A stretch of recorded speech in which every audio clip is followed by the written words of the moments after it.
അതോടൊപ്പം തന്നെ വി.ഡി. സതീശൻ എന്ന പ്രതിപക്ഷ നേതാവിലും ഒക്കെ ഉണ്ടാകാൻ പോകുന്ന മാറ്റങ്ങൾ ഏത് തരത്തിലായിരിക്കും?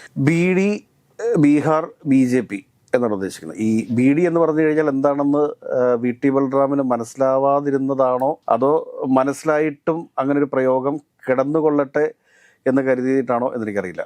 ഏതൊക്കെയായാലും BD പ്രയോഗം കേരളത്തിലെ കോൺഗ്രസിനെ ഒരു തരത്തിൽ ബാധിക്കുമെന്ന് എനിക്ക് അറിഞ്ഞുകൂടാ. പക്ഷേ ദേശീയ തലത്തിൽ കോൺഗ്രസ് ഉണ്ടാക്കിയിട്ടുള്ള ഒരു മുന്നേറ്റത്തിന് ഏൽക്കാൻ പോകുന്ന തിരിച്ചടിയായിരിക്കും ഈ BD പ്രയോഗം എന്ന കാര്യത്തിലൊരു സംശയം വേണ്ട. പല ആളുകളും ചിന്തിക്കുമോ ഒരു BD എന്ന് പറഞ്ഞതുകൊണ്ട് എന്താണ് പ്രശ്നം എന്ന് ചോദിക്കും. കാരണം ഈ നോർത്ത് ഇന്ത്യൻ സംസ്ഥാനങ്ങളിലൊക്കെ ഈ തമ്പാക്കു, ഗുഡ്ക ഇങ്ങനെയുള്ള പുകയില ഉൽപ്പന്നങ്ങൾ ഉപയോഗിക്കുന്നത് വളരെ കൂടുതലാണ്.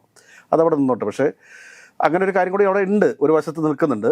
പക്ഷേ പുകയില അല്ലെങ്കിൽ പുകവലി ആരോഗ്യത്തിന് ഹാനികരമാണ് എന്ന് നമ്മൾ കേട്ടിട്ടുള്ളതാണ്. അപ്പോൾ ബീഹാറിലെ ജനങ്ങളെ പുകയിലയോട് ഉപമിക്കുന്ന ഒരു സാഹചര്യം ഉണ്ടായിക്കഴിഞ്ഞാൽ അത് അവരുടെ ആത്മാഭിമാനത്തെ ചോദ്യം ചെയ്യുന്നതിന് തുല്യമാണ്.